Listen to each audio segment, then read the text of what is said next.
Oh Jesús,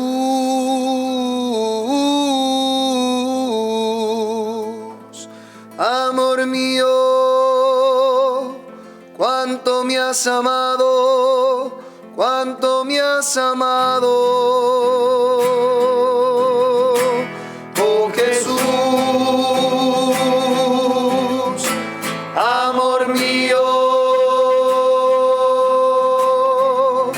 cuánto me has amado, cuánto me has amado.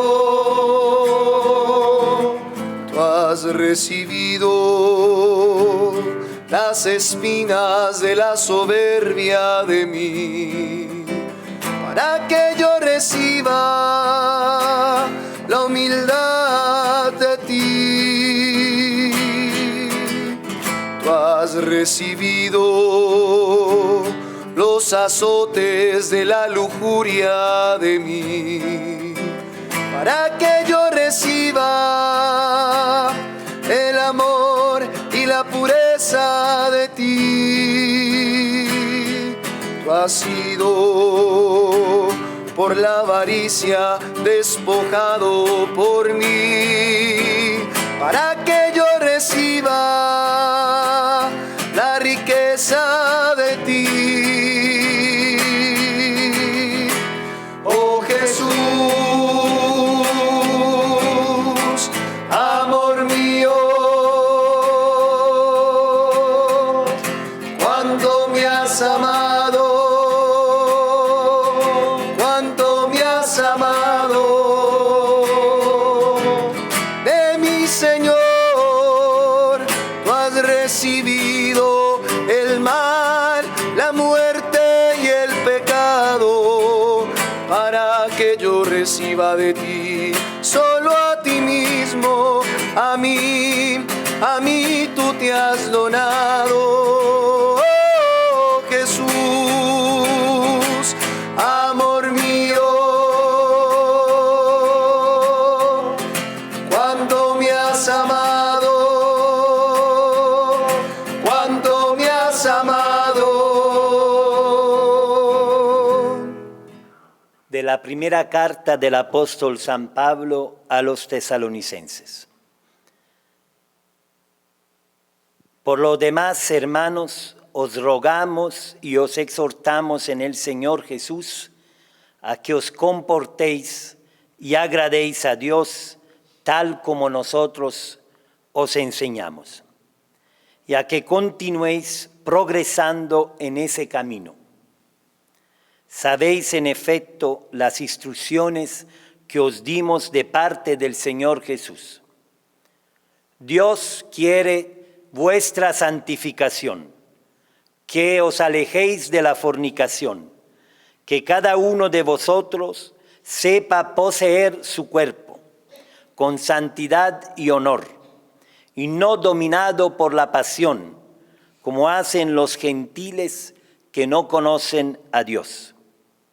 Que nadie falte a su hermano, ni se aproveche de él en este punto, pues el Señor se vengará de todo esto, como ya os dijimos y lo repetimos, pues no nos llamó Dios a la impureza, sino a la santidad. Así pues, el que esto desprecia, no desprecia a un hombre, sino a Dios, que os hace don de su Espíritu Santo. Palabra de Dios. Te alabamos, Señor. Pueden sentar.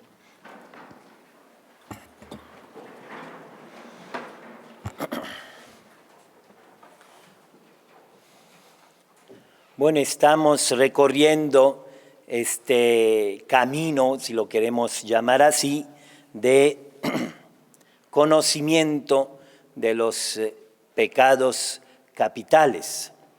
Ya le decíamos en una de estas breves catequesis que hemos hecho, que conocerse a sí mismo, conocer la fuerza devastante que tiene el pecado, no es para deprimirnos, al contrario, es para entrar en ese combate espiritual del cual tanto hablaban los padres del desierto, los monjes que se iban a combatir contra el príncipe del mal de este mundo, porque la lucha no es contra las personas, sino contra el espíritu del mal que vive en este mundo de tinieblas.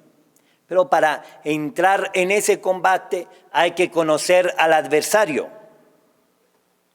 hay que conocer al enemigo. Y para conocer este enemigo necesitamos tener discernimiento de espíritus.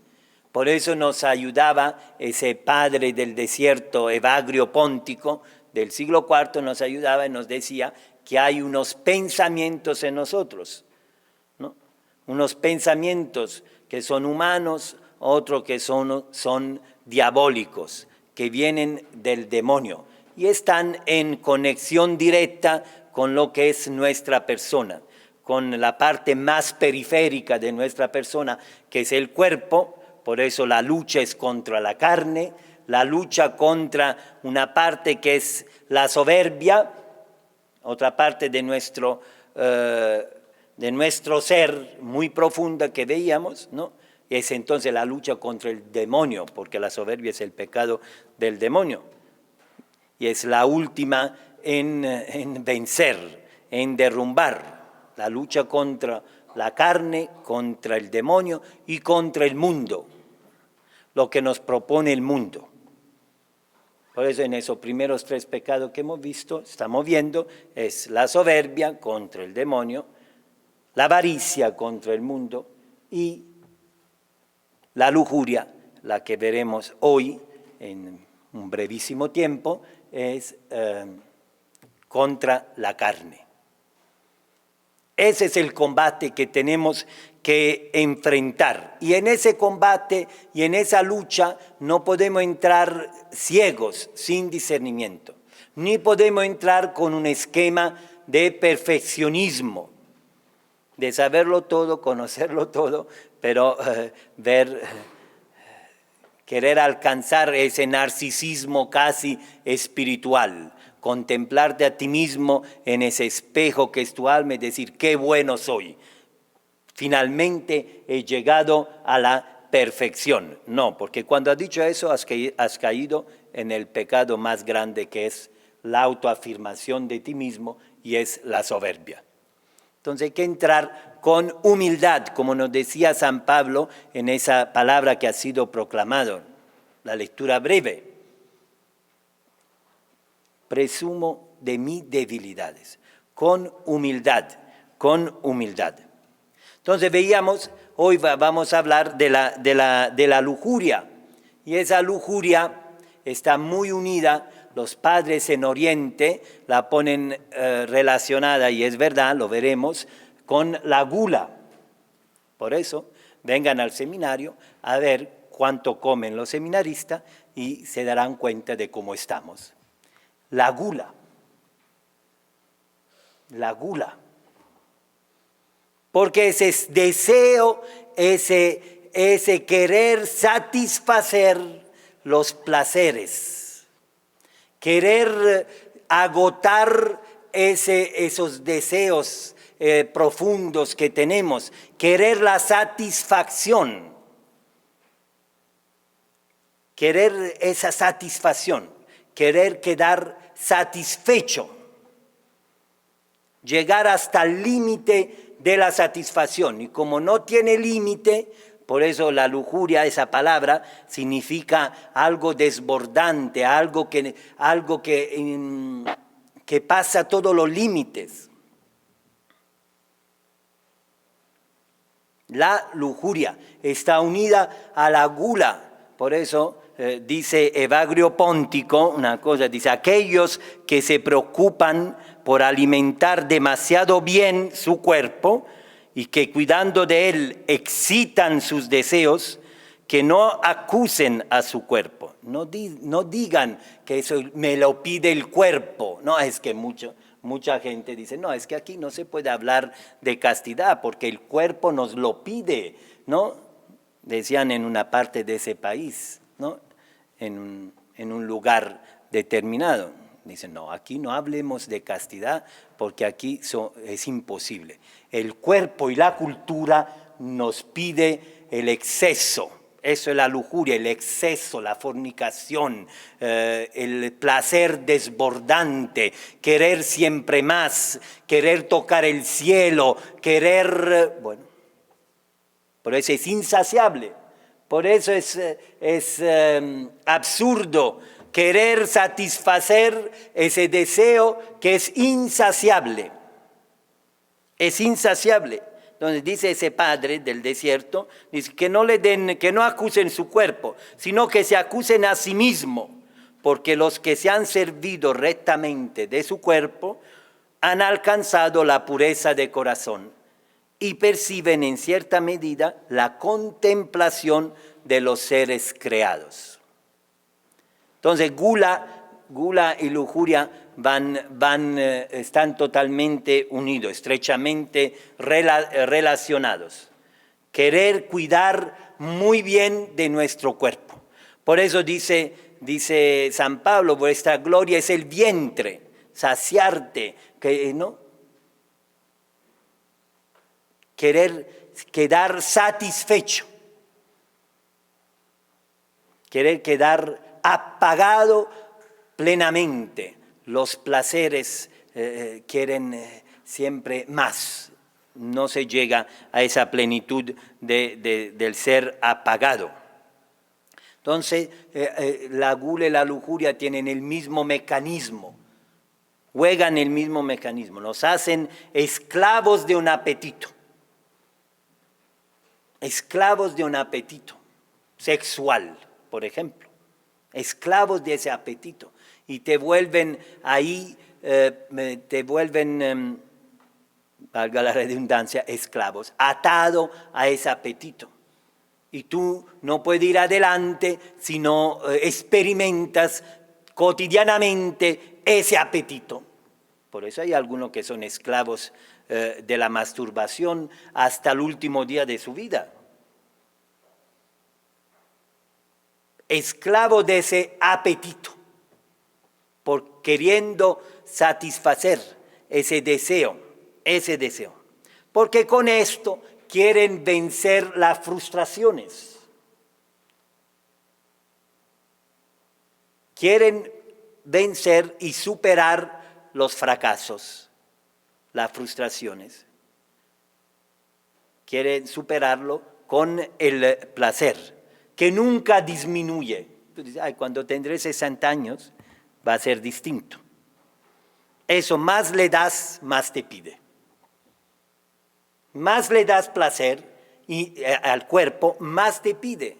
No disminuye, porque es como un círculo vicioso, porque eso crea en nosotros una insatisfacción. Te quiere satisfacer, pero cae más en la insatisfacción. Y para colmar esa insatisfacción, hace más, pide más. Por eso el Señor es fantástico. Nos ha puesto unos límites. Nos ha puesto unos límites que no son para destruirnos, que no son para limitarnos, no, para poner límite a ese deseo desbordante que nuestro ser, que nuestra carne, ¿no?, nos pide. Nos pone unos límites, una disciplina. Es muy importante esa palabra que hoy nos da ese abad, ¿no?, Isaac, ¿no? Nos ha puesto una disciplina para que realmente podamos conocer, para que podamos experimentar que no tenemos que ir más allá.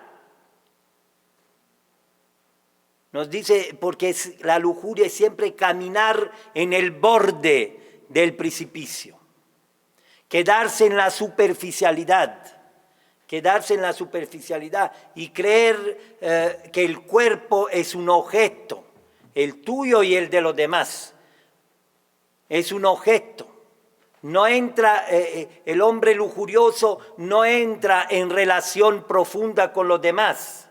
Al contrario, lo ve todo epidérmicamente, todo en la superficialidad, todo lo ve relacionado al exterior, al cuerpo, ¿no? Ese cuerpo, ¿cómo lo utilizo para mi placer? Ese cuerpo del otro, de la otra, de la persona, ¿no? ¿Cómo lo utilizo para mí? ¿Cómo lo pongo a mi servicio para satisfacer esa hambre que tengo de satisfacción? Entonces, el hombre lujurioso es una persona que no es capaz de relacionarse, ¿no? No es capaz de relacionarse con los demás. Cosifica a los demás, vuelve a los demás un objeto y a sí mismo también. Por eso Dios nos pone un límite que es la castidad. La castidad, ese límite que no lo queremos escuchar porque son en ese mundo son palabras que han pasado de moda. No se quiere escuchar hablar de renuncia, no se quiere hablar de combate, no se quiere hablar de castidad, se quiere hablar, dale a tu cuerpo alegría, Macarena, dale todo lo que te pide, dale a ver si eres capaz de satisfacerlo. Hay gente que llega al suicidio porque no ha sido capaz de llenar ese hueco tremendo.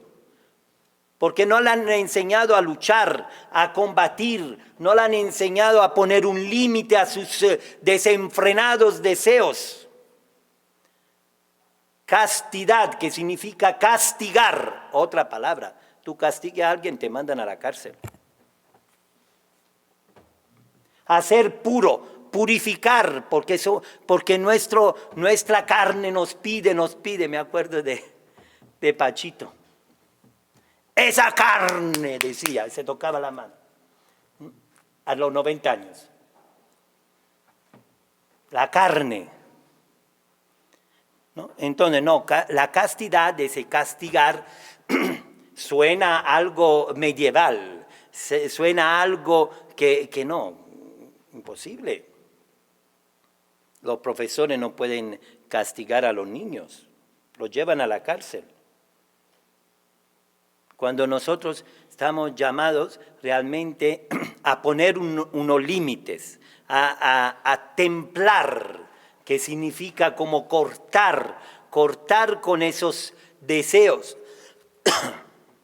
Deseos, porque la sexualidad es algo enorme, buenísimo que ha puesto el Señor dentro de nosotros. Es la capacidad de amar, la capacidad de donar, la capacidad de entregarse. Nosotros le hemos pervertida, de ahí vienen todas las perversiones sexuales. En lugar de amar, nos amamos a nosotros mismos, usando al otro. Perversión. En lugar de amar, adulteramos, falsificamos este amor que es entregarse.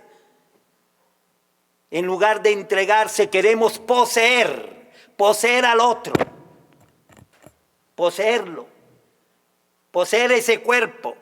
Y un hombre que ama no es el que más cuerpo ha poseído. Al contrario, es el hombre que más ha amado, más ha sabido hablar al corazón de la persona, más ha sabido entrar en una relación profunda, ha sabido entender su historia. Ese es un hombre que ha amado, ha sabido un sacerdote, un presbítero, es una persona que ha sido llamado al celibato, la capacidad de amar, de hablar al corazón de la gente, de darle una palabra, de entregarse totalmente para el otro. No es una castración el celibato. Por eso aquellos que piensen que la iglesia se tiene que replantear el celibato, se tienen que replantear ellos qué capacidad de amar tienen. Eso es lo primero que tendríamos que hacer, ¿no? Que la iglesia se replantee el celibato de los presbíteros. Replanteámonos nosotros qué es el amor. ¿Qué es el amor? No es poseer el cuerpo del otro, es entregarse, es donarse totalmente. No es un acto egoísta el amor, para que yo tenga placer y para que pues yo pueda satisfacer ese deseo inmenso de plenitud, ese deseo inmenso de plenitud que nos ha puesto Dios en el corazón. Se satisface cuando se ama, cuando uno se entrega, cuando uno no usa al otro, cuando uno es libre, cuando uno es libre. Eso, ese pecado de la lujuria hay que combatirlo, hay que entrar en ese combate, ¿no? Si tú ves que algo es bueno, hay un padre del desierto que dice, para que entremos en ese combate, cita una figura que yo no conocía, Isaacar, un hijo de Jacob, ¿no? Cuando uno lee en la bendición de Jacob, habla de ese hijo, habla de todos, ¿no? Ese hijo dice que vio la tierra, que es buena, que la tierra da fruto, es grata. Entonces, ¿qué hizo? Inclinó su espalda, puso su hombro, puso su lomo al trabajo. ¿Qué quiere decir? Que si queremos verdaderamente entrar en ese combate, tenemos que ver que es algo muy bueno, que lleva, que dará unos frutos impresionantes. No te hagas ilusiones de pensar, ay, cuando Dios lo hará en mí. Sí, Dios lo hará en ti, pero tú y yo estamos llamados a entrar en ese combate, a poner límites, a privarnos. Es otra palabra, borradas del diccionario de la Academia Española de esos tiempos. Privaciones, no, hay que darle de todo. Y los atletas, dice San Pablo, corren en el estadio, entran en esa lucha, ¿no? En ese combate, se privan por una corona inmarcesible, una corona pues corruptible. Y tú y yo, que estamos llamados a recibir una corona inmarcesible, no nos queremos privar de nada. Y vemos las privaciones y aquellos que te quieren ayudar, como decía Isaac, que me olvidé de decir, ¿no? Que quiere separar a Dios de la iglesia, a Cristo de la iglesia, ¿no? Tú con Cristo llevas una relación estupenda, pero con la iglesia, con tus catequistas, con aquellos que te quieren ayudar a poner unos límites en tu vida, no, sí. Cristo sí, la iglesia no. Aquellos que te ayudan. Por eso muchos cortan y se van despavoridos, ¿no? Porque quiere manipular esos límites que Dios nos ha puesto con una ilusión, no querer entrar en este combate y querer defender esa carne, ese cuerpo, esa carne que te lleva a la muerte. Por eso dice San Pablo, yo como un púgil le doy golpes. No, nosotros nos gusta la vida de rico y pulón, que vivía entre lujos, eso es la lujuria, entre comodidades, ¿no? Entre banquetes y fiestas, exageraciones, orgías. Por eso nunca te satisface nada y por eso vivimos en esa sociedad tan líquida que llaman, o yo la llamaría gaseosa, ni líquida, un gas volátil, ¿no? Por la mañana te gustan las mujeres, por la tarde los hombres y por la noche los animales. Y más tardecito, no sé, quién se atraviesa un ave corriendo por ahí. Una gallina. Porque es imposible satisfacer ese deseo que se colma, se llena solo con el amor de Dios. Por eso la iglesia siempre es deudora con la humanidad. de anunciar este amor a tiempo y a destiempo, para que el hombre no sea esclavo de sus pasiones, para que sea arrancado del lodo en el cual se revuelca todos los días, del vómito donde vuelve ese perro. ¿No? Leíamos en esos días, fue San Pedro. Vuelve el perro a su vómito y la marrana a lavarse en el lodo, en la porquería. Por eso el Señor nos invita a eso, a ser conscientes de ese combate, de esos pensamientos malvados, periféricos, que no nos hacen entrar en la esencia, en la esencialidad, nos mantienen siempre en la superficie, la superficialidad. Por eso la lujuria es superficial, es lo contrario de lo esencial de la vida, de lo esencial que es el amor. ¿Qué es el amor? Por eso dice Tobías cuando se va a casar con Sara: Señor, toma esa prima mía no con lujuria, no para satisfacer mi lujuria, sino con recto corazón. Y ese combate nos quiere hacer volver a la rectitud, a la verdad, que hemos sido creados por amor y para amar. Esa es la rectitud, esa es la verdad. Esa es la verdad. La sexualidad es una energía impresionante que el Señor ha metido en nosotros para hacernos a imagen y semejanza de Él, con capacidad de amar, no con capacidad de instrumentalizar al otro. Por eso hay dos mecanismos que hay que saber ver a la distancia cuando llegan, que alimentan y que inducen a la lujuria, que son la curiosidad y la fantasía. La curiosidad y la fantasía. Querer saber más, curioso. La curiosidad. Y empieza con un clic la curiosidad para ver los sostenes que vende Leonisa, ¿no? Y terminas curiosando en no sé dónde. La curiosidad. Y en eso es muy peligroso. Por eso el pudor de cómo se visten. Para no crear curiosidad.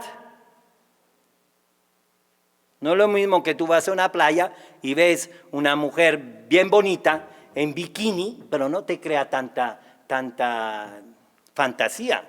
¿A qué ves una secretaria con minifalda todo el día en un ambiente donde...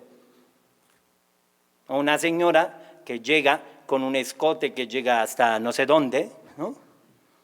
Eso crea una seducción. Una señora con una falda larga, con una apertura hasta la última tirita del tanga. Y cuando camina saca la pierna, ¿no? Y se ve todo el panorama. O un hombre vestido bien forrado, mostrando todo. Curiosidad, el arte de seducir, el arte de meter en el otro en el pecado. De meter a la otra en el pecado. En la curiosidad que te abre una puerta a la fantasía. Bueno, no te digo la fantasía que tiene. El enemigo de lo real. Esa es la lujuria. El enemigo de la realidad. Y tú ya te ves en Palma de Mallorca o en San Andrés, debajo de una palmera, con esa señorita que ni te conoce. La fantasía, el mundo de la fantasía, y te ves colgado de un techo haciendo no sé qué.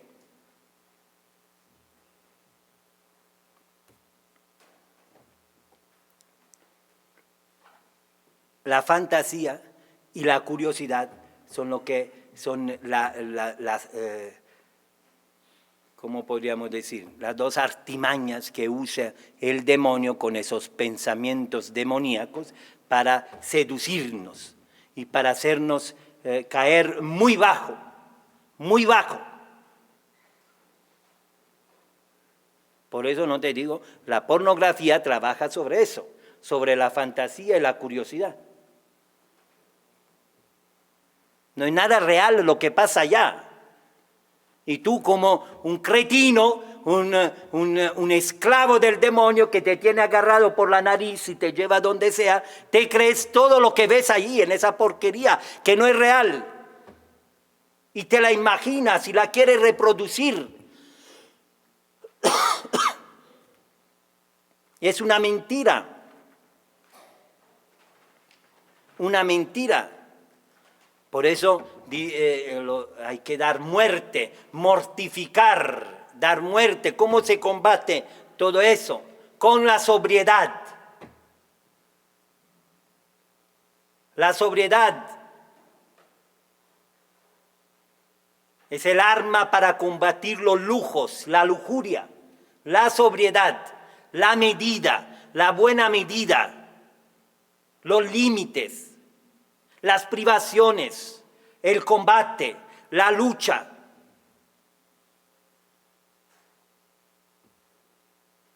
A todos nos gusta lo bueno, lo bello, porque para eso hemos sido creados y eso es natural, querer lo bueno, lo bello. ¿Dónde está el problema, la dificultad? El desbordarnos,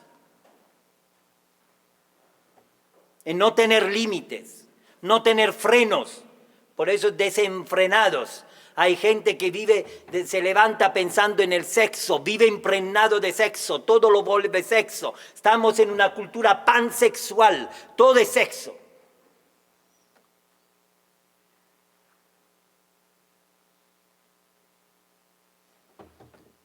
Y se llega a cometer cosas abominables, abusar, violar,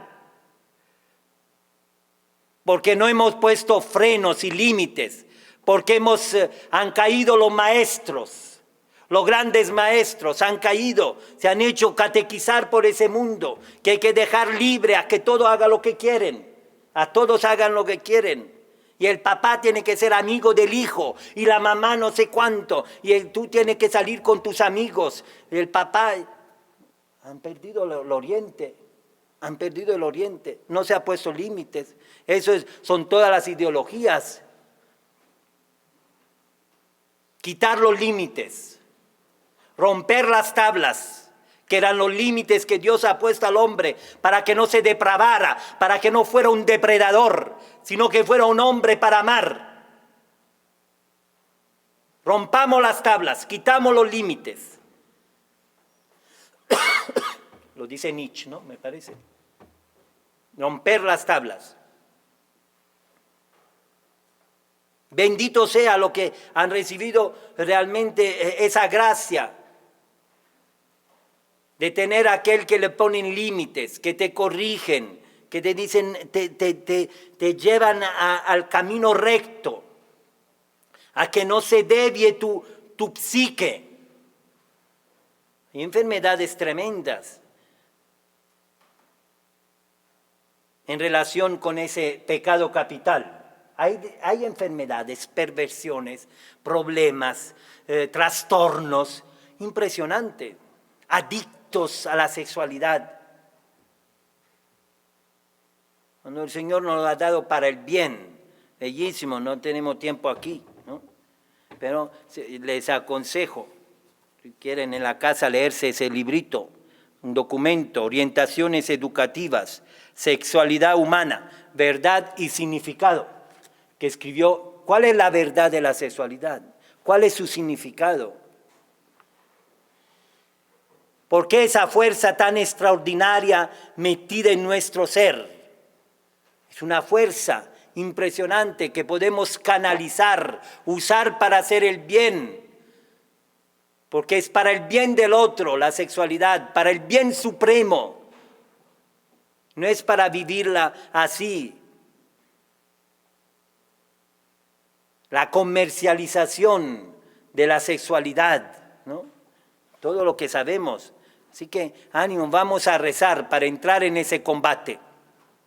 En ese combate, el Señor nos quiere ayudar, nos quiere realmente hacernos santos, porque decía esa palabra, la voluntad de Dios es vuestra santificación, vuestra capacidad de amar, esa es la santidad. Por eso no usen a los hermanos para eso, dice aquí San Pablo. Entre vosotros ni se hable de eso. Pongan límites, porque es muy delicado. Rápidamente nos podemos desviar. Así que vamos a rezar, vamos a pedir al Señor que nos ayude realmente. Que somos conscientes de ese combate, pero Él nos ayuda. Si nosotros ponemos el hombro, si manifestamos nuestra voluntad de querer combatir, Él se hace nuestro aliado. Y con Él, que es el fuerte, podemos ganar las batallas.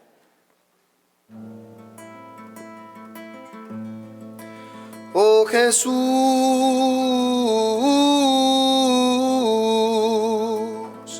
amor mío, cuánto me has amado, cuánto me has amado. Oh Jesús, amor mío, cuánto me has amado, cuánto me has amado. Tú has recibido las espinas de la soberbia de mí, para que yo reciba la humildad de ti. Tú has recibido los azotes de la lujuria de mí, para que yo reciba el amor y la pureza de ti. Tú has sido por la avaricia despojado por mí, para que yo reciba la riqueza de ti. Oh Jesús, amor mío, cuánto me has amado, cuánto me has amado. De mi Señor tú has recibido el mal, la muerte y el pecado, para que yo reciba de ti solo a ti mismo. A mí tú te has donado.